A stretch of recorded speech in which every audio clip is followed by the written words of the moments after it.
क्या बा कहानी का तनी उठावा बजाई क्या बा मास्टर साहिब।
विश्वकर्मा भगवान के हर एक युग में बड़ा योगदान बा। सतयुग में, त्रेता में, द्वापर में और कलयुग में तो देखते हर जगह विश्वकर्मा जी हरे लेके दुकान खड़ा है यहाँ। अरे हरिओम विश्वकर्मा भैया हमारे। अरे क्या कहे ना, बाएं बाएं दोनों। 4 लाइन भूमिका के अंदर कवि जी भाव लिखते हैं। वहां से एक ऐसने मुनरी के उत्पत्ति भा, निर्माण भा जकर जोड़े कहीं नहीं बा। तब विश्वकर्मा जी हरे एक ऐसने रहे कि बेचारे पत्थरे से लड़का जन्मा में अब वहीं से कहा नाम भी हो गया विश्वकला जी के द्वारा। जो लोग पत्थरे के मूर्त तोड़ी तले विश्वकर्मा जी कहें जा। आज मान गया कि मेहरारू से काठे को शब्द नहीं बर्दाश्त होता। दुल्ही हर चीज बर्दाश्त कर सकत लेकिन ये कबो नहीं बर्दाश्त करी कि ओकर दुल्हा कहूँ उठ जाए। का चाचा?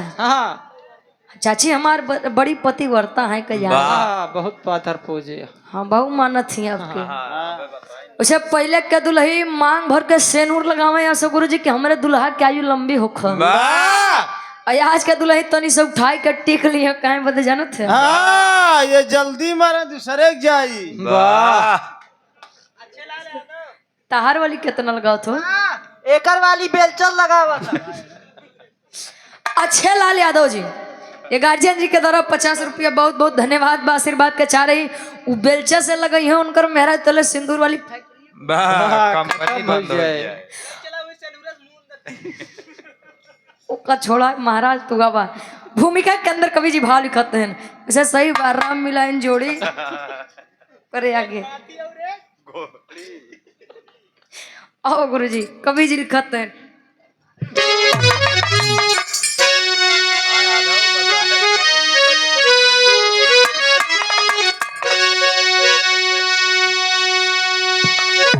कहे चक्र सुदर्शन त्रिशूल बज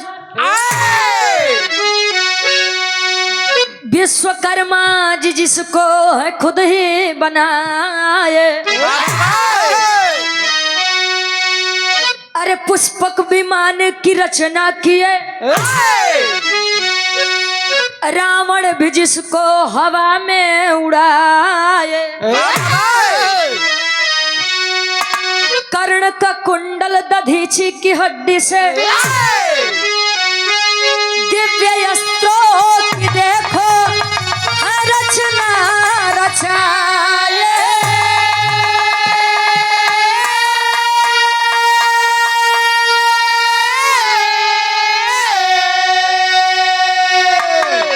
विश्वकर्मा भगवान दुनिया के पहले इंजीनियर है बात यमलेंदु बताए।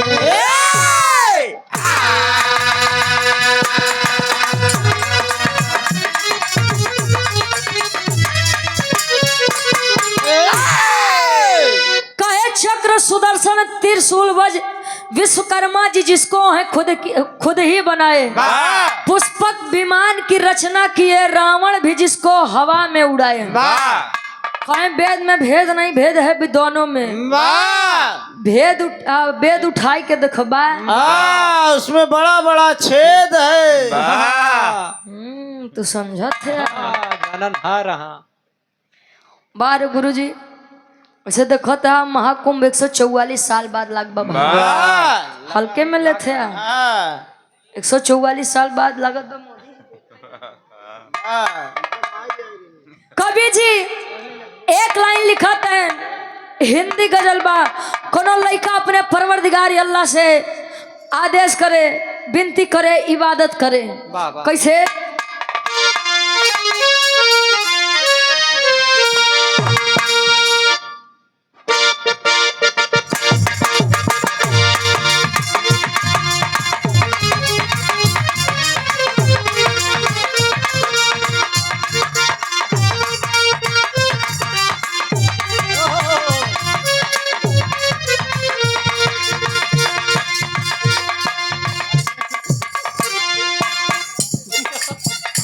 घोड़े में मेहंदी लागो का चचा। याद कर थने उ दिन बता। अच्छा जब हमार चाची आवत रही का ना जब भावर फिरत रहे कहे कैसे? ऐ खुदा तुझसे अर्जी लगा, ऐ खुदा तुझसे अर्जी लगा, ऐ खुदा तुझसे अर्जी लगा, ऐ खुदा तुझसे अर्जी लगा। वो मुझे मैं उसे भूल जाऊं, वो मुझे मैं उसे भूल जाऊं, वो मुझे मैं उसे भूल जाऊं। ऐ खुदा तुझसे अर्जी लगा, ऐ खुदा तुझसे अर्जी लगा, वो मुझे मैं उसे भूल जाऊं, वो मुझे मैं उसे भूल जाऊं। कहे खुदा तुझसे अर्जी लगाऊं, वो मुझे मैं उसे भूल जाऊं। बाप पहले के लोग के कहें, आज के लोग ते के कहें कि तारा संगे खिंचावल फोटो फाड़ दे। अच्छा ही आई बारात हाँ डोली में गोली मार दे। छपरा में एक जगह ये कांड बड़ा सही भाव गुरुजी। स्टेजे पे गोली मार दे। स्टेजे पे गोली मार के चल दी है। बाहरे जमाना न आम खाब न खाई दे। भाई एक लाइन कवि जी लिखत है कैसे?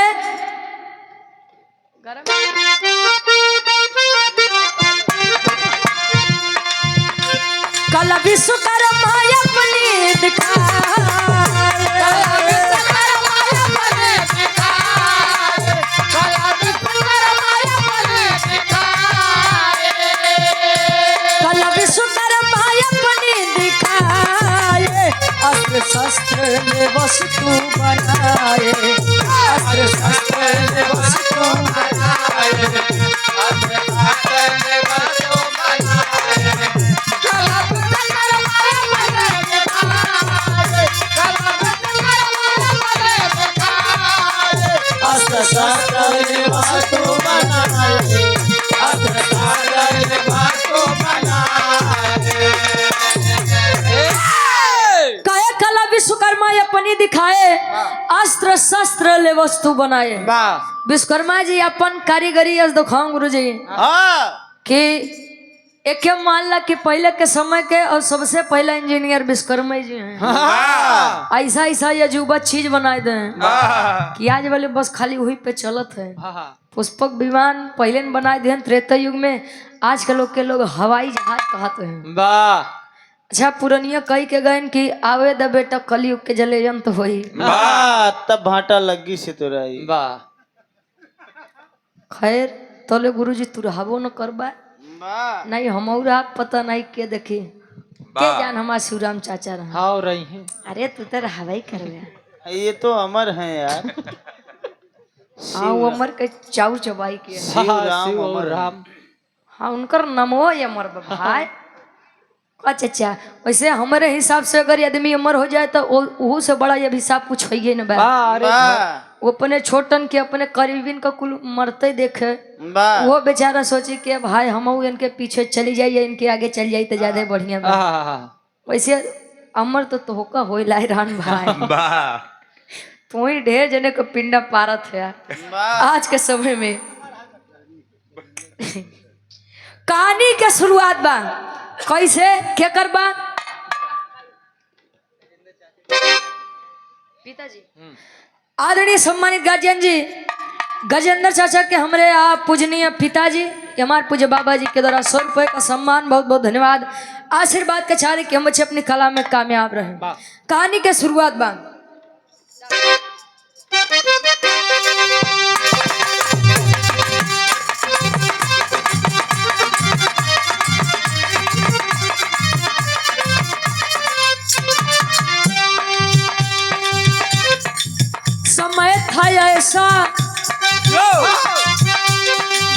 समय था ऐसा सजा इंद्र के दरबार रहे ताक्षी का सबके मन में वार करे।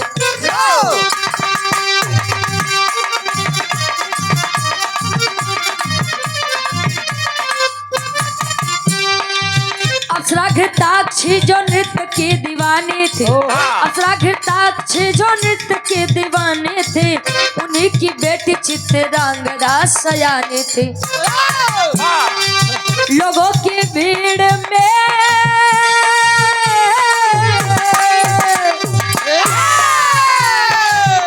कहा चाहता रिश्तेदारी बेइज्जती हो जाए वाह नहीं श्रीराम भैया गरमावे ले जाते तू तो है ही आओ नोक लेके जाबा कहीं रुचि के रिश्तेदारी करे तुमको चच्चा लेके आए वाह बैटरी चार्ज कर दी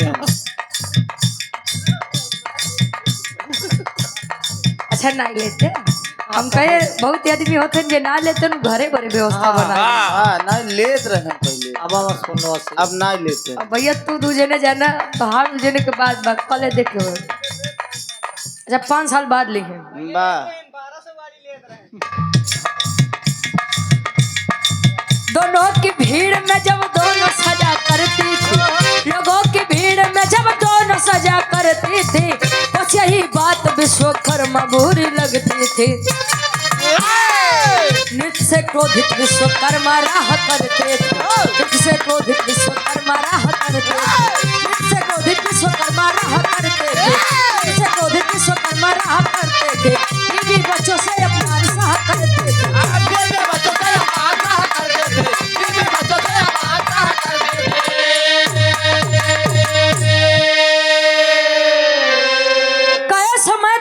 सजा इंद्र के दरबार रहे नृत्य घृताक्षी का सबके मन में वार करे।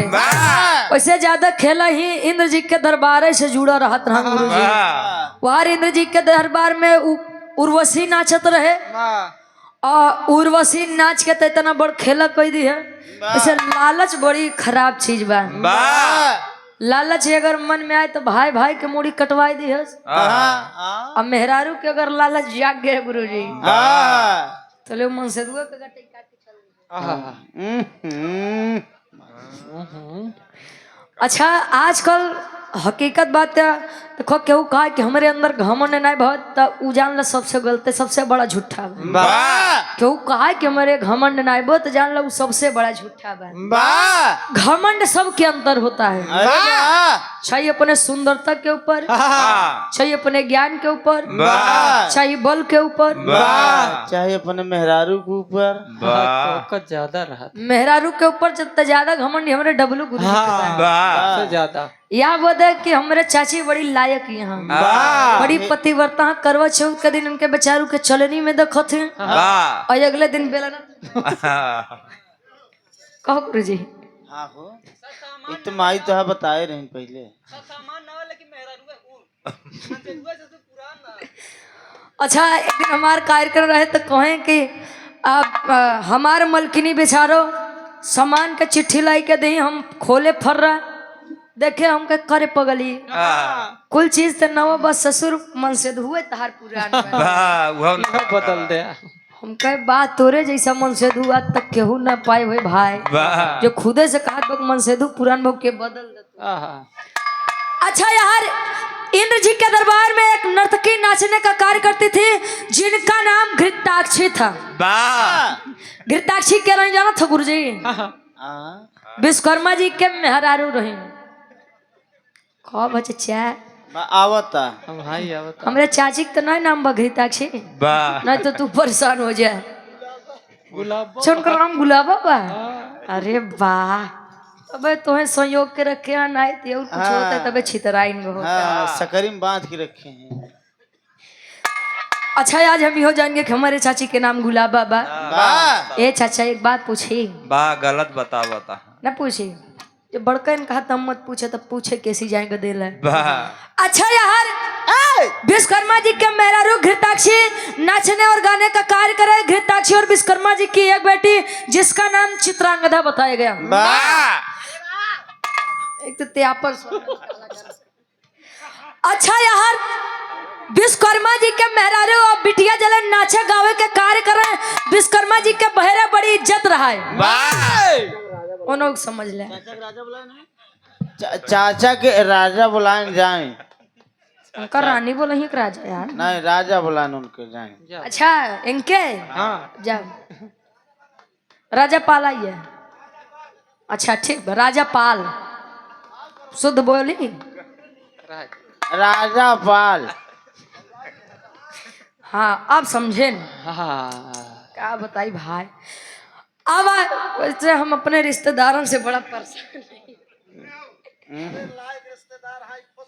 हाँ अब इतना लायक है कब का बताई चच्चा। हम जाना था वो इतना बटोर के जान ले यार हमको गवा देता हूँ वह बहुत बड़ी बात है। तो हम पागल लागत हाँ ना वो सब तो सुने बदे बैठा हम तो केवल मनोरंजन देते चच्चा। हाँ वो आपके अंदर वाली बात सबको बताओ तो है। वाह हाँ माई एक माछ मत खा भाई नहीं तो हमार दादी चल जाएंगे तो हमका ढेर दिक्कत हो जाए। 35 साल हो गया। वाह रे बाप रे बाप। कब्बे रगड़ दे रहे। अच्छा डेंटे पेंटे हाथ चाचा तभी जवान लगत है नहीं तो आपके उम्र वाले तो बेचारे लाठी लेके चले ला। वाह झूठ बोलत है यार। भाई सही है यार हमार पापा बताओ थे कि जब हम छोटवा रहे तो शिवराम भैया बिरहा गावो थे। वाह अरे भाई 32 साल अबे हम 20 के अंदर यही तब। अच्छा यार आप लोग विचार करा जकर बहरे बड़ी इज्जत रहा है घरे आके मेहरारू एक लोटा पानी न दे। वाह मेरे चाचा के नहीं जान ले बड़ी तकलीफ होती। धन्य हो परमिला गुलाबो रे। अब यार बहरे बहरे बड़ी इज्जत लेकिन घर में जब पहुंचा तो लोग कहा कि विश्वकर्मा जी के मेहरारू बड़ा बढ़िया नाचत। क्या कमर है रे। हाय जितेंद्र चाचा गरम पानी लाया के गर्म पानी पिया देता है। वाह श्री राम भैया ठंडा गया है। अच्छा लागत है। हाँ भैया पिया दे शांत हो जाते हैं। अच्छा थर्मोसोम डाल दे हमको। अब यार इतनी बतिया चले विश्वकर्मा जी सुनन। अच्छा मेहरारू के बोला तब मेहरारू कहाँ जाई भाई। वाह लेकिन अपने बिटिया को कहे कि सुन सुन सुन हमार बात। वाह जले तार बियाह गवन कह देबे हाँ तब हरे जाई के नाच गाना करे। वाह बंद कर बंद। अरे भाई अरे यार नाचे और गावे में बड़ा ही अंतर होता है। कच्चा चैन के बतावा।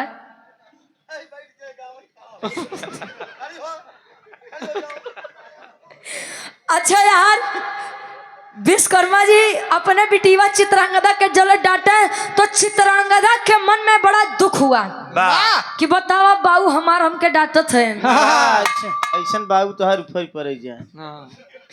कहे बतावा बाबू हमार डांटत है।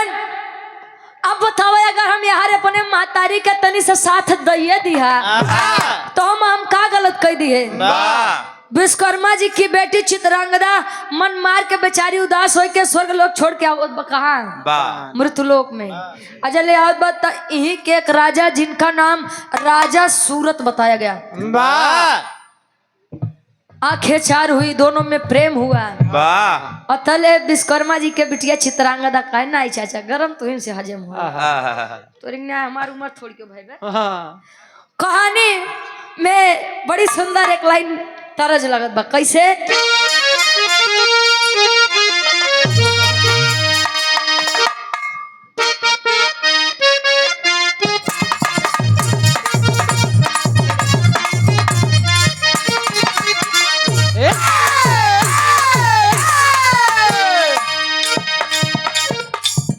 कोनो दुल्हा अपने दुल्हनी खातिर खरीदारी करके जब घरे आए, मान ला हमरे चाचे हो गए, हाँ मान ले हम मान ला माने में का जात हो मान ले।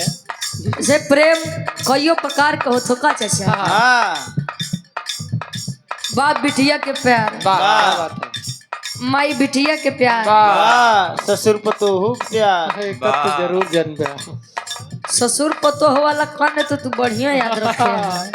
इसे हमार शिवराम चच्चो अपने पतोह के बड़ा मानत थी वाह अरे पैसा न खर्चा करके लिए ना चचा। चिकवा पोखरी की नाई काय मारेगी पागल। हाँ बिल्कुल बिल्कुल 23 नवंबर 2027 अच्छा 2026 ठीक है ठीक है। वो हमारे शिवराम चचा के लड़का के शादी बा यानी हमारे बड़का भैया के शादी बा पतो हु यानी जो हाँ वाह एकदम नगद पतो होले क्या होता हमारे चाचे की लाई। वाह लल्लन टाप पतो ले जात हैं। रुक यार डबल डबल सीटेड सीटेड। हाँ अरे वाह वाह तले तहार तो चानी चानी बा। वाह इनकर शादी और तोरे चाची के सोना हमारे चाची के सोना बा वाह पतो हो बड़ी सेवा करी वाह पतो न करे हाँ ओ तो सेवा तो चाची करी।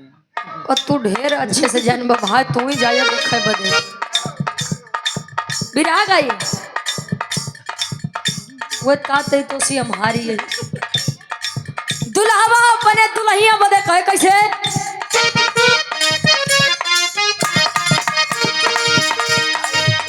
हाय सेंट का मकौआ हमारे खातिर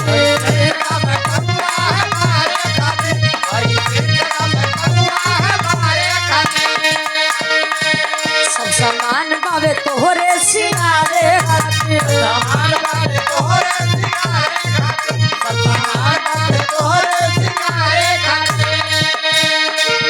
हाय सेंट का मकौआ हमारे खातिर सब सामान बावे तोहरे सिंगारे खातिर।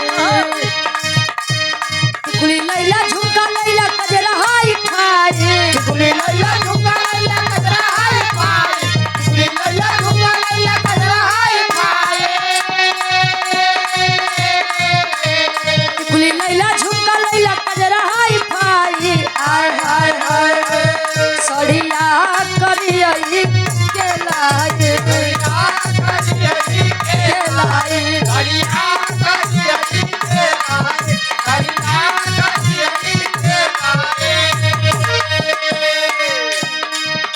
यार चित्रांगदा स्वर्गलोक छोड़ करके मृतलोक में जब आई राजा सूरज से टकराव हुआ वाह अतले दोनों ने एक दूसरे को अपना बना लिया वाह अपना मान लिया। चित्रांगदा कहे जी अब तोरे खातिर मरब तोरे बदे। वाह यार राजा सूरत कहाँ है आय सनम जी अब तोरे बदे अब मरब तोरे बदे। वाह अब बियाह करब तो तुही से करब नहीं तो केहू से नहीं करब। वाह अड़ुए रह जा कहत बा कैसे होके गुस्सा में कन्या वहां से चली होके गुस्सा में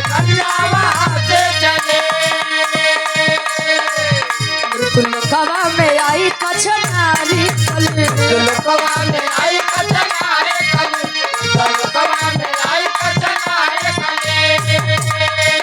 होके गुस्सा में कन्या वहां से चली मृतलोकवा में आई कचनारी चली हटके इधर उधर कहे कि किधर जाई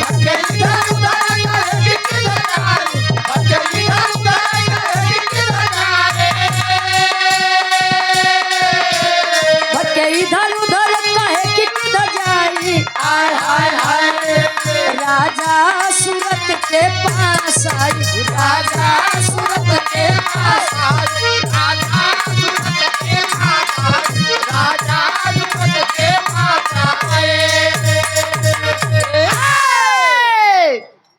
अच्छा प्रेम हुआ।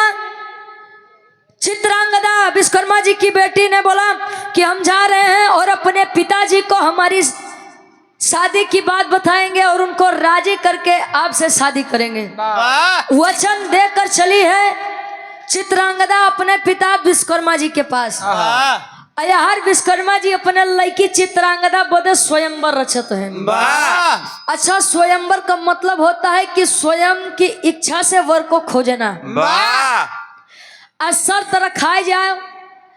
अब विश्वास मानो पहले के समय में स्वयंवर रचा जाए तो 18-19 साल के लड़का से लेके 70 साल 75 साल वाले आदमी आ जाए। वाह जिकरे हड्डी में जोर न रहे वो चल दे। वाह लाठी लेके उन्होंने लोग आ जाए कि हो अगर स्वयंवर के रखी साथ अगर जीत जाबो हाँ तो इतनी सुंदर लड़की हमार मेहरारू बन जाई। वाह अच्छा शिवराम चाचा लोग बतावत थे कि माई सीता जी के स्वयंवर में 10,000 वीर पुरुष रहे। वाह लोग बतावत थे न तो वह समय में हमरे नहीं आप रहे लोग बताओ थे। अच्छा पहले तो पारी पारा लोग गन धनुष उठाए वाह अगला जाए ते अगला देखा यह सोचे कि है नाथ ऐसी नाई उठे नहीं तो सीता ये कर हो जाई हम। वाह अच्छा धीरे धीरे करते करते सब पहुंचे तो इकट्ठे मिलके 9,999 वीर पुरुष चलो हैं वाह धनुष उठावे बदे। वाह अगर मान ला हाँ मान ले उस धनुष उठ जाते 9,999 वीर पुरुष से वाह ते केवल सीता के करे लगे जाती हो। वाह सब 2 घंटा पारी लगा 2 घंटा मोरे 2 वाह अच्छा अच्छा सोचने वाली बात है कहा कि पहले के लोग कहा कि रघुकुल रीति सदा चली आई। वाह मेहरारू पर जुल्म ढाई। वाह सब मेहरारून के कुल विपदा हमारे डब्लू गुरुजी समझते हैं। वाह अच्छा के करे ऊपर विपत आए हो वाह सीता के देखे और मंदोदरी के देखे और न विश्वास हो तारक देखे नहीं विश्वास होता ओकर बाबू न रहे कि मादा यार तो का कलो बताए रहे उनके बाबू से कहीं पूछब तू हाँ तो हुआ तक जा हुआ तक ठीक बा। अच्छा यार स्वयंवर रचा गया चित्रांगदा देखी कहे लागत बा बाबू के मूड आज बड़ा बढ़िया बा। वाह पिताजी से जाए के कहे नहीं राजा सूरत वाली बात बताई दे कि मैं किसी से प्रेम करती हूँ और उन्हीं से शादी करना चाहती हूँ। वाह लोग कहते हैं कि प्रेम विवाह गलत बा। अच्छा माई बाबू कम नहीं होते भाई वाह प्रेम विवाह होगा दुल्ही अगर नलायक आ जा कहीं जा झेला वाह अपने मन से किए रहे अब 7 बजे सोए के उठे 9 बजे सोए के उठे उसी तो उसी हमसे काम काम वाह। सौते रहे अगर अरेंज मैरिज करवाए दे नहीं अपने मर्जी से तब तो नरक मचावा काम भाई अब का बताइए। हाँ जाए तो जवन कर्म किस्मत में रहन तो मिलेगी। वाह धरी धराई यही रही लिखाई रही तो न झेल हाँ तो नहु लोग कम नहीं होते। वाह अच्छा गई बताइए कहें कि पिताजी आपसे कुछ बात करना है कहें बेटी मुझे भी तुमसे कुछ बात करना है। वाह कौन बात कहें कि तुम्हारे लिए स्वयंवर रचा हो तुम्हारी शादी के लिए। वाह कहें स्वयंवर हमारे बदे हाँ और का तोरे माई बदे वाह वो कह रहे कहे है बहू के तुम्हें कही दिया कि हमके हमरे बड़े स्वयंवर रचा वाह कहे तुहारे तनी मजाल अरे तोरे तनी मजाल बिटिया जा तो होई के टिबिल टिबिल बतिये बे और इतना आदमी के बीच में थे हमका बताओगे कि हमका का करे के बा का नहीं करे के बा। वाह स्वयंवर के लिए तैयार हो जाओ। कहे पिताजी मैं किसी से प्रेम करती हूँ मैं यह शादी नहीं करूंगी। वाह इतनी बतिया जल विश्वकर्मा जी सुने अब पहले के लोग गुस्साए तो उठाए के कमंडल के जल लगाए शराब सुनावे। वाह आओ न देख टाव न देख खाली शराब सुनावे। वाह अच्छा कमंडल का जल निकाले कहीं किया लड़की आए लड़की जिसके लिए तूने मेरी सम्मान मेरी इज्जत को अपनी इज्जत ना समझा, मेरा सम्मान को तूने मिट्टी में मिला दिया।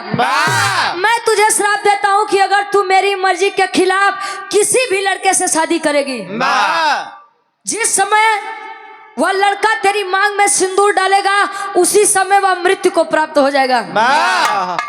यानी सुहागन बनते ही तू विधवा बन जाएगी। अब बेचारी चित्रांगदा मन मार के फिर से लौटत बा मृतलोक। सोचे कि सदिया कई लइका, फिर सोचे अगर मैं शादी कर लूंगी तो मेरा प्रेम सदैव के लिए मुझसे दूर चला जाएगा। कम से कम शादी ना ही करबे, कम से कम वो जियत तो रही है। अच्छा, इतनी बात विचार करके सोच रही है कि क्यों ना मैं ही अपनी जान दे दूं। कूदी है पानी में अपनी जान देने के लिए।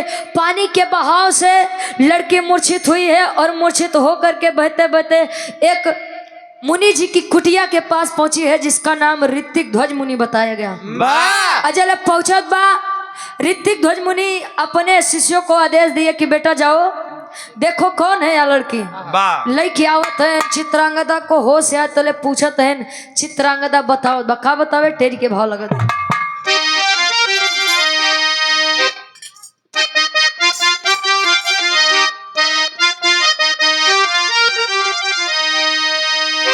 स्वयंवर अपने अरे आप रच दिए, अरे राम स्वयंवर अपने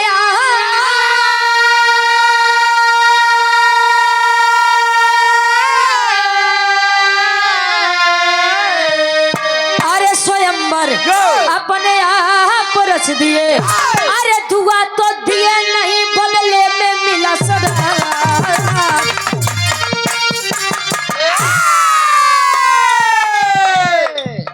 स्वयंवर अपने आप रच दिए, दुआ तो दिए नहीं बदले में मिला श्राप। ए स्वामी, मैं विश्वकर्मा जी की बेटी चित्रांगदा हूँ। स्वर्गलोक को छोड़ करके मैं एक समय मृतलोक में आई थी। मुझे मृतलोक के एक राजा जिनका नाम सूरत है, उनसे प्रेम हुआ, विवाह करना चाहती थी। यही बात मैंने अपने पिताजी को कहा तो उनके आत्मसम्मान को ठेस पहुंच गया। उन्होंने मुझे श्राप सुना दिया कि अगर मैं उनके मर्जी के खिलाफ किसी भी लड़के से यदि शादी करूंगी तो मेरा पति मृत्यु को प्राप्त हो जाएगा। क्या मेरी गलती है? क्या प्रेम करना गलत है? क्या अपनी इच्छा से शादी करना गलत है? किस बात की सजा मुझे मेरे पिता के द्वारा मिली? इतनी बतिया जले ऋतिक ध्वज मुनि सुने कहीं की बेटी परेशान मत हो, मैं तुम्हारे पिता विश्वकर्मा जी को समझाऊंगा। यार विश्वकर्मा जी फिर से खोजत पहुंचते हैं अपने लड़की चित्रांगदा के। चित्रांगदा को बोले कि ये लड़की चल मेरे साथ। चल कहे कि ये पिताजी हम नहीं चलक, मेरे जीने का कोई आधार ही नहीं बचा। ऋतिक ध्वज मुनि समझावत है कि विश्वकर्मा जी अगर लड़की आपकी किसी से प्रेम करती है तो उसी से शादी करवा दीजिए, क्या हर्ज है? विश्वकर्मा जी कहे कि तू ऋषि मुनि जकरे नाम मेहरारू नहीं लइका साधु संत लंठ मनई। पहले के आदमी संत ही रहा, संत वाले ते आज खराब कहे कि अगर वह प्रेम ही करती है तो शादी करवा दीजिए। कि तू संत आदमी, तू का जन्मा ज्यादा दिन दाढ़ी तो और पाल ले। अबे तनी बतिया विश्वकर्मा जी के जले ऋतिक ध्वज मुनि सुनत है, उन्हों के गुस्सा गया। कहें विश्वकर्मा जी घमंड हो गया है।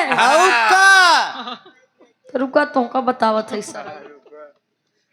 अच्छा यार विश्वकर्मा जी का बतिया सुन के ऋतिक ध्वज मुनि कमंडल के जल नहीं है। अब विश्वकर्मा जी के श्राप सुनावत है कि लाबे तू अपने बिटिया के श्राप सुनाए रहा। हम आपको श्राप देते हैं कि ये आपकी विशाल काय रूप एक वानर रूप में परिवर्तित हो जाएगी। श्राप सुनाए, श्राप लगा, विश्वकर्मा जी वानर बन गए। असरिया बे तक भाई आत्मा समाजियात है। हाँ, इनका नाम डब्लू विश्वकर्मा बा।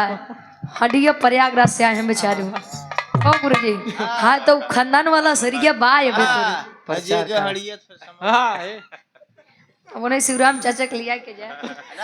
अच्छा यार श्राप जब सुनाए थे हर विश्वकर्मा जी कहे स्वामी मुक्ति हमसे गलती हो गई, कहे कि अब मुक्ति तभी मिली जब अब तू खुद राजा सूरत का खोज के उबा और अपने बिटिया चित्रांगदा का हंसी खुशी बियाह करबा। अब यार बेचारू विश्वकर्मा जी मुक्ति मुक्ति मुक्ति मुक्ति मुक्ति मुक्ति मुक्ति मुक्ति अच्छा करत करत पहुंचन कहा अंजन प्रदेश। उहे अंजन प्रदेश जहाँ हनुमान जी का जन्म या लालल पालन भा। जब पहुंचन तो हुआ के जितना वानर हन विचार करत हन, अरे यार बड़का बानर कहाँ से आई शिवराम चाचा, ये बड़का बानर कहाँ से आई गया। अतल कुल बानर हुआ अंजन प्रदेश के विचार करते हैं कैसे बिरहा के आखिरी तरज लागत बा खाटी इलाहाबादी तर्ज।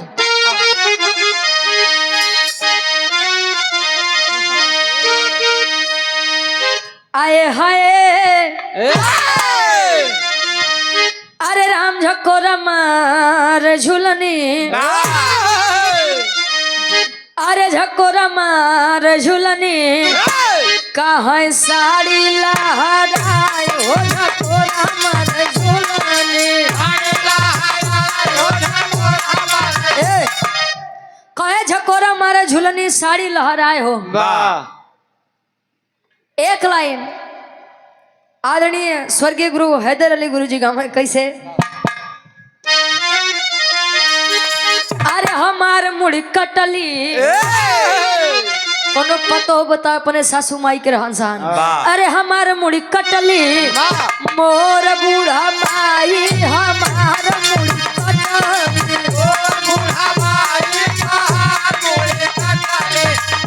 बूढ़ा माई रे तोहार मुड़ी कटली। तो डब्लू गुरुजी है मतलब कि दुनिया कहा ठीक बगैर तू कहा। अरे हम कहाँ कहती भैया, वो दुलही कहे यार बे दूर दूर तक हमार बिया गौन नहीं हुआ। कहे हमार मुड़ी कटली मोर बूढ़ा माई, वो बेचारू अपने मेहरारू वाली बतावे लागत थी। बहुत बहुत धन्यवाद बा। कहे हमार मुड़ी कटली मोर बूढ़ा माई, खैरी तो बात के बाद बा अंजन प्रदेश के कुल बानर विचार करते हैं। अरे कहाँ से आया बनरा श्रीराम चाचा, अरे कहाँ से आया बनरा मोर नगरी में, कहाँ से आया बनरा मोर नगरी में, कहाँ से आया मोर नगरी में,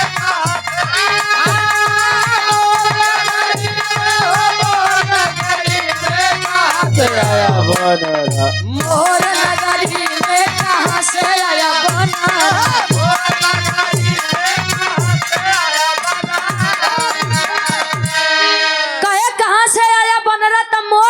में हनुमान जी देखो हो विश्वकर्मा जी जी बानर बन के बैठा।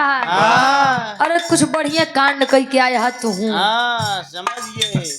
हाँ हो पछवारा तो हरो लाल हो गया बा।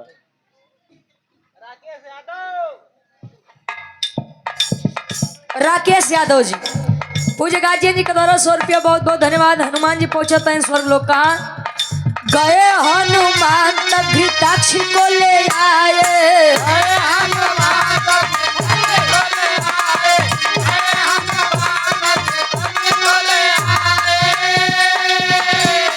वानर बन के विश्वकर्मा संबंध है बनाए,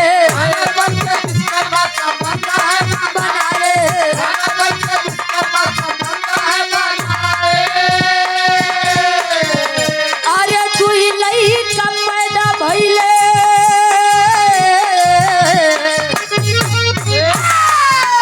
अरे तू ही लई पैदा भइले चर्चा सगरी में, कहाँ से आया बनरा मोर नगरी में, कहाँ से आया बनरा मोर नगरी में, कहाँ से मोर नगरी में, हो मोर नगरी में, कहाँ से आया बनरा।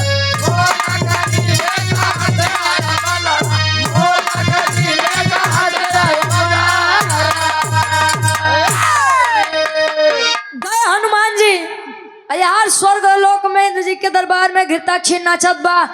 हनुमान जी कहें कि सब दिन नचबे करबू, कुछ पता बा कहें का, कहें कि तहार जने यानी विश्वकर्मा जी हमारे प्रदेश में हाँ बानर बन के बैठा है बेचारू। वाह कहीं बानर आहो कोने बात से कहीं का बात बा ओकर राम जाने, लेकिन अब तू चला, वाह तू नहीं चलबू तो ले दिक्कत ढेर हो जाई। विश्वकर्मा जी दूसरे बनेरी के पीछे परेशान हो जाई। ध्यान दे। अच्छा आए लेकर के तो घृताक्षी एक बार विश्वकर्मा जी का देख के हंसे। अरे स्वामी का पोंछ पाए हाथ। अच्छा यार हनुमान जी के नगरी में विश्वकर्मा जी केवल मुक्ति मुक्ति चिल्लाते हैं, कैसे मुक्ति मिलता है। मुक्ति मुक्ति मुक्ति मुक्ति भाई उनका झाड़ तोरे लागे। अच्छा यार हनुमान जी कहाँ घृताक्षी जी एक काम करिए, अगर आपको विश्वकर्मा जी का प्रेम चाहिए तो तू बनरी बन जा। ओ बानर तू बनरी। तार दिमाग खराब बा, इतना सुंदर हम बतावा। हाँ सुंदर हम बन। अरे दिखाते हैं तू कहे कि इतना सुंदर बतावा हम बाटी, अब इनके बदे चली हम बनरी बनी। अब मौज कहे कहे कि अगर बने हो प्रेम चाहिए तो बन जा, नहीं तो फिर से जा। आ दूसरे बनरी के फेरा में पड़ी है, फिर हमसी नहीं कहू कि हनुमान जी तू बताया नहीं। हाँ यहाँ बहुत बानरी हैं। अच्छा यार घृताक्षी भी वानरी बन गई, तो वानरी बन के घृताक्षी विश्वकर्मा जी के आगे लगे पोज पर पोज मारे। विश्वकर्मा जी लगन फोटो फोटो खींचे। और विश्वकर्मा जी इतनी सुंदर वानरी देखे मुक्ति मुक्ति भुलाई गए। कहे मुक्ति गए भाड़ में। पहले जो सामने बैठ के संभाल ले। अरे अब यार वानर रूप लिए विश्वकर्मा जी वानरी रूप घृताक्षी के पीछे लगा बेचारू भागल। अरे रुक जा रे, कहाँ जाते है? काम नहीं हो रही क्या रे? देख हैंडसम। अंग्रेजी बेचारू भी पढ़ावे जाते रहे। अच्छा यार पीछे पीछे लगत है ना घृताक्षी समझत बा। हो हनुमान जी बहुत बहुत धन्यवाद। लौड़ा लाइन पे है इस समय। अच्छा पीछे पीछे पहुंचे, दोनों में प्रेम हुआ, संबंध बना। अच्छा अब यहाँ देखिए प्रकृति का नियम है कि जब लोगों का मिलान होता है, किसी नए जीव का जन्म होता है, तो सृष्टि के रचना संतुलन ठीक बा। जो दिन नया जीव आउ बंद हो जाए तो सृष्टि फिर वारे रही जाई।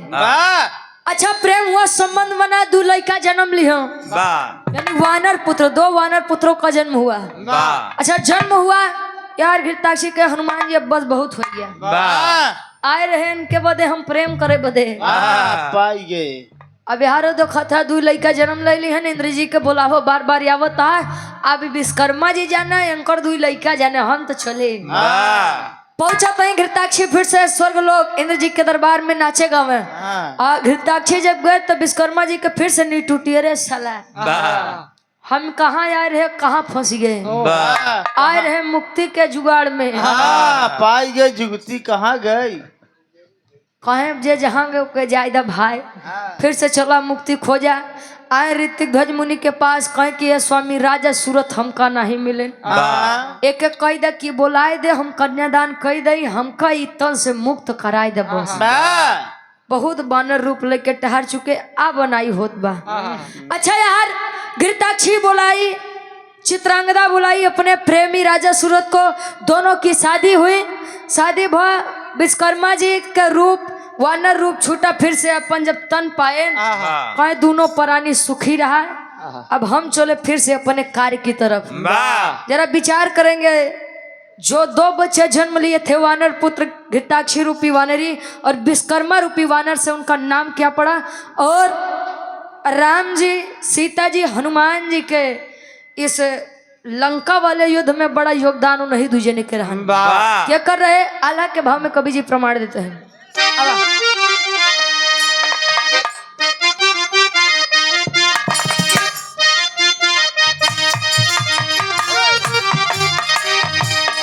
वानर रूपवा में पहले विश्वकर्म मन मानी बाबू। वानर रूपवा में पहले विश्वकर्मा मन मानी बाबू।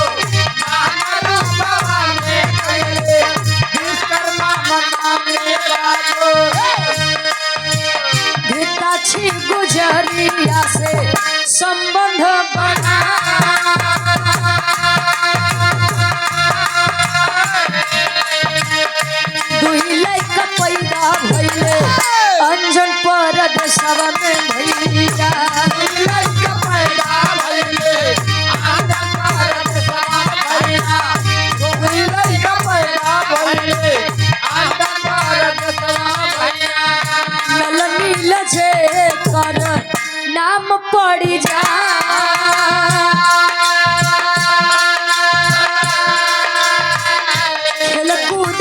खुशी होई के अंजन के अंगनवा बाबू खेल कूद खुशी होई के आंगन के अंगनवा बाबू खेल कूद खुशी होई के आंगन के अंगनवा बाबू लाई अंजन नील होली गोदिया उठा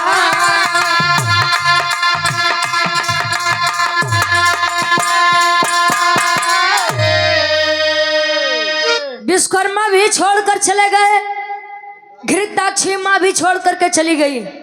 अंजन प्रदेश अंजनी माँ के अंगना में वो दोनों लड़का खेलते हैं और उन दो बच्चों का नाम क्या पड़ा?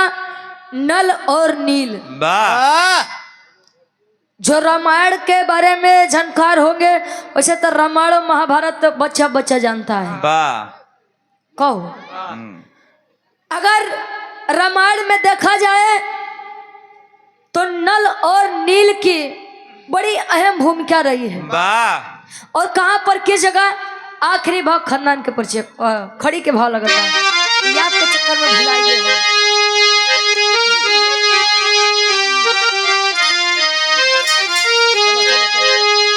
अरे अंजलि से ललनायब अरे बजरंगी हो गए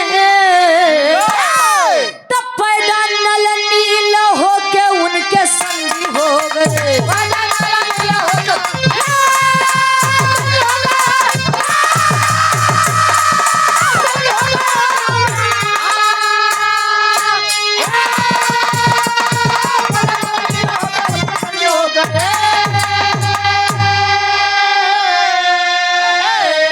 अरे महावीर लंका से खबर लेके आए नल नील समुद्र के मार्ग है बनाए।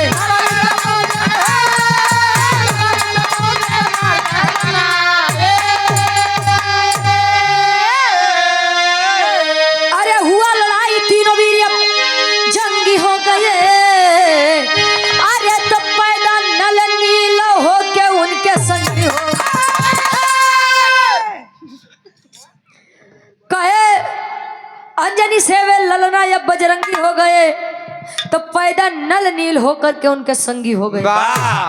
गए हनुमान जी वह मुनरी लेके चचा ए शिवराम चचा वह मुनरी लेके आए मोर माई बारे चचा उजाला तहन लेके हमार बड़ा मेहनत कर ले बच्चा ले भैया ले लो कहे लेकर जब आए मुनरी थमाए के हनुमान जी आए राम जी लगे कहे स्वामी माई सीता एकदम ठीक है लेकिन जल्दी करना है तो बहुत देर हो जाएगी। वैसे रावण का सब झूठनों बदनाम किए हैं भाई। कम से कम रावण ऐसा था जो बिना सीता माँ के आदेश के बिना उन्हें कभी छुआ नहीं था। रावण के 10 शीश थे, कम से कम रावण जरूरत पड़ने पर और सदैव अपना 10 शीश दिखाता तो था। आज के समय में आदमी खाली एक का चेहरा दिखावत है, बाकी कुल जितना चेहरा वो अंदर दबाई के रखत है। ए चाचा तू दोनों जने वैसे नहीं यार, अब कुछ न कहा। सुरेंद्र यादव जी बीधापुर की ऐतिहासिक सरजमी से ये आप गार्जियन जी के द्वारा 501 रुपए का सम्मान, बहुत बहुत धन्यवाद।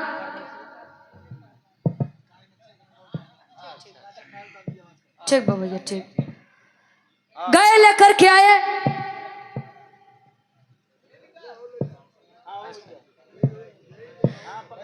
Maurya rice mill, RPM light house and sound service, Rath DJ, floor DJ, Ayodhya नगर, दहियावा, पीपलपुर, अमेठी की ऐतिहासिक सरजमी से। अच्छा ये गार्जियन जी के पूजनीय पिताजी, अच्छा साउंड सर्विस वाले भैया के पूजनीय पिताजी, आपके द्वारा ये 100 रुपए का सम्मान, बहुत बहुत धन्यवाद बा। गए लेकर आए तो नल और नील को एक श्राप था कि उनके शरारती स्वभाव के कारण बचपन में ही श्राप मिला ऋषि मुनियों के द्वारा कि आप लोग कितना भी भारी पत्थर यदि पानी में फेंकेंगे तो वह कभी डूबेगा नहीं। और यही श्राप वरदान बना राम सेतु निर्माण के लिए। वैसे शिवराम चचा कभी कभी श्राप हमारे लिए वरदान बन जाता है। जब राम जी के बाबू दशरथ जी श्रवण कुमार के बाण मारे रहे तो उनके को लड़का नहीं रहे। वाह श्राप मिला था कि जैसे हम पुत्र वियोग में मर रहे हैं वैसे आप भी पुत्र वियोग में ही मरेंगे। तो दशरथ जी बड़ा खुशी बहन लड़का ते है ना तो वियोग कहाँ से हुई। वाह अब वो श्राप समझ लो कुछो समझा लेकिन 4 गदेला हो गया वाह और उसी श्राप सफल हुआ और लगा तो पुत्र वियोग में बेचारू अपन जान दे दी हम। वाह और यही श्राप मिला नल और नील को राम सेतु के लिए हाँ, वरदान बन गया। गए हनुमान जी के साथे साथे लंका नगरी में राम जी युद्ध भवा बताओ बहन चाचा हमार 1 लाख फूट 1.25 लाख नाती ता रावण घर दिया न बाती। आज के उदियो बाती दिखा वाला ना बचा का चाचा। आखिरी में खानदान के परिचय बा आवा। हाँ हाँ गुरु बिहार गणेश गुरु रामलाल गुरकारी सर्वश्रेष्ठ अधिकार कवि बच्चन जी बने पुजारी।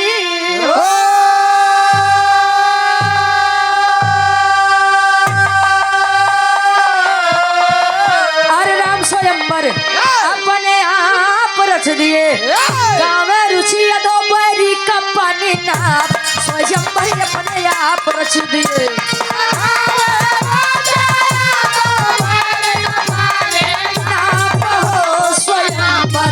अपने आप रच दिए।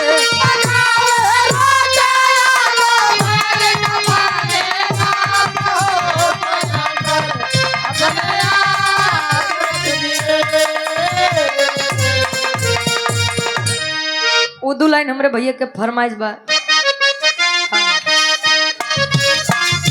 शिवराम चाचा बेचारू बड़ा समझदार है।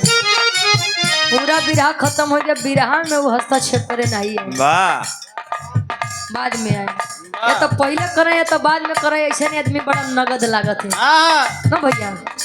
बाद में करें ढेर निकल रहा दुलैया कहे अपने सैया जी से वाह आई गीत ऐसे हाल में कुल मिला के गीत आप लोग हमारी आवाज में बड़ा प्यार देते हैं। वाह दुलैया अपने सैया जी से कहे सुहाग रात का चाचा छोड़ा तो का ढेर बताए बेकार बा। ओम प्रकाश यादव जी आप गार्जियन जी के द्वारा 100 रुपया अयोध्या नगर से बहुत बहुत धन्यवाद। दुल्ही कैसे से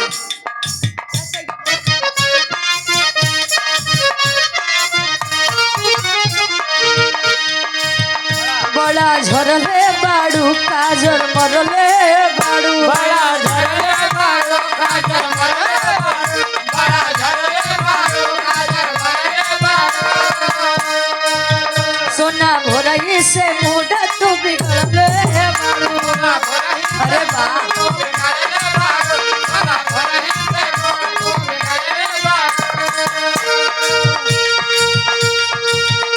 कैसे तू मेहरारू वाला रोल निभावत है। हाँ कभो कभो वाह अरे मुछैया भौजी हाँ देखते हैं भैया कॉमेडी वीडियो आजकल लोग बनाते हैं तो दाढ़ी मोछा नहीं छिलते हैं वाह वही पे लाली लिपस्टिक लगाई के अपन जुगाड़ लहाई लेते हैं। जाए दे चाचा तू दूसरे नंबर वाला है। वाह मोछो 4 प्रकार के होते हैं। वाह एक उच्च मुछ जैसे हमारे गजेंद्र चाचा के बा वाह उनकर मोछा ऊपर बा। दूसरा हाँ नीचे मुछ वाह हमारे चाचा के देखा नीचे वाली बा। हाँ कहाँ ऊपरा बा ऊपरा करता होता ही नहीं बा। अरे नीचे मुझ का मतलब मोछा ता नीचे तरफ बा। हाँ समझी न पाया नहीं तो वो खड़ा होता है बोलते हैं। समझदानी गड़बड़ाई गई थोड़ी। तीसरे नंबर वाले गुच्छ मुछ वाह आज तो वो आदमी बड़ा कम में मिलते हैं जो गुरु जी मोछा रखे थे यहाँ तक या ओके गुच्छ मुछ कहते हैं। वाह चौथा वाले छुच्छ मुछ वाह छुच्छ मुच्छ मतलब नहर वाली बा नहर वाली एकदम छूछ यहाँ पे वाह सफर अब क्या का बताई अरे जाए जाए सब वहाँ वैसे तो सब एक मोछ है। अच्छा या मोबाइल आगे कैले हम बेचारू दुलही कह कैसे बड़ा झरले बाड़ू काजर मरले बाड़ू बड़ा झरले बाड़ू काजर मरले बाड़ू बड़ा झरले बाड़ू काजर मरले बाड़ू सोना भोरही से मुंड तू बिगड़ले बाड़ू सोना भोरही से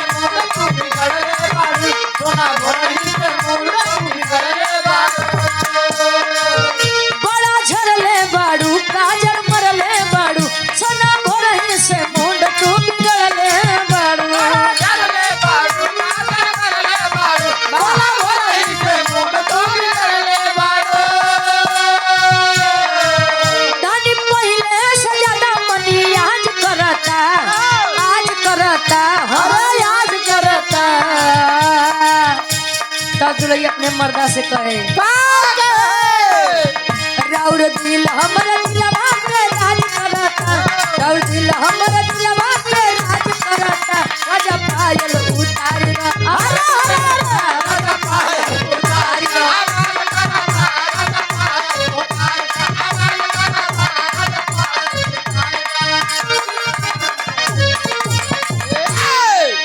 और कौन फरमाइश रे भैया? काहे नथिया गढ़ौला ना उधार से जी। ओम प्रकाश यादव जी, अच्छा विजय यादव जी, मल्लेपुर की ऐतिहासिक सरजमी से आप बड़े भाई के द्वारा 100 रुपए का सम्मान, बहुत बहुत धन्यवाद। आशीर्वाद के चारी के हम बच्चे अपनी कला में कामयाब रहे, बहुत बहुत धन्यवाद।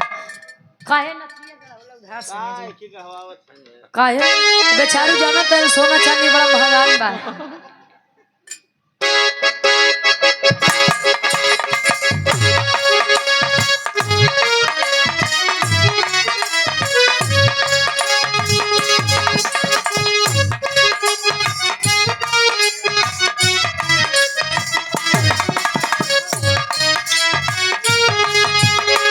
दुल्ही अपने सैया जी से कहे तरह चलीला टटोकेला सोनार सैया जी, चलीला टटोकेला सोनार सैया जी, चलीला टटोकेला सोनार सैया जी। तरह चलीला टटोकेला सोनार सैया जी, काहे नथिया गढ़ौला, काहे नथिया गढ़ौला उधार सैया जी, काहे नथिया गढ़ौला उधार सैया जी। उधार सैया जी। कहे तरह चलीला टटोकेला सोनार सैया जी, वाह काहे नथिया गढ़ौला उधार सैया जी। वाह वैसे सोना के दाम महंगा भाई आदमी नहीं बोले, कुछ चांदी महंगा तब हो आदमी नहीं बोले, वाह लेकिन तेल पेट्रोल और गैस पे जब दिक्कत आए बस कि आदमी बेचारे लगे लाइन पर लाइन लगावे। वाह शिवराम चाचा जब अफवाह उड़ी कि तेल पेट्रोल भाई नहीं मिले, वाह हम तो बड़ा डराइए, हमको लागत बकुल प्रोग्राम नाश हो। जब तेल पेट्रोल सीएनजी नहीं मिले तो आदमी प्रोग्राम गावे कैसे जाई? वाह अब हमारे श्रीराम चाचा जैसे रहे तू साइकिल से चली जाए, नहीं तो बैटरी वाली रिक्शा ले का चाचा नहीं बिना तेले चलल बिना तेल के जहाजिया उड़ौले बा। कहे दुलई चली धर के रहिया चाहे चली धर के गाली, चली धर के रहिया चाहे चली धर के गाली, चली धर के रहिया चाहे चली धर के गाली। कहला कि हे ने अब कहीं, कहला कि हे ने अब काहे, कहला कि हे आवे काहे। यादी हमारा से करत होई प्यार सैया जी, हमारा से करत होई प्यार सैया जी, याद हमारा सरकार होई प्यार सैया जी।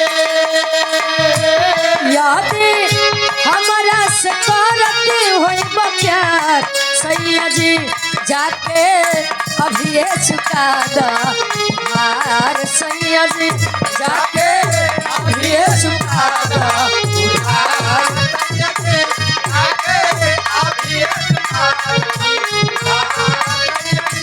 जाके अभी उधार सैया जी।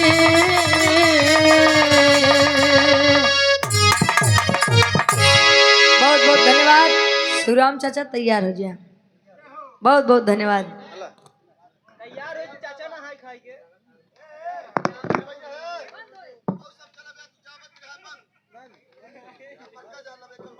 अरे कोई बात ना ना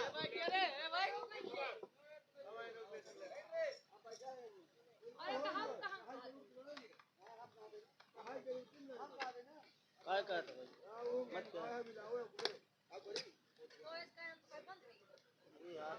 बंद हो गई बात कहां कैसा 10 मिनट यार अब कुर्सी खाली बा भूंगा ना ही आगे आओ मिल के गाओ यार अब हां मिल के गाओ अब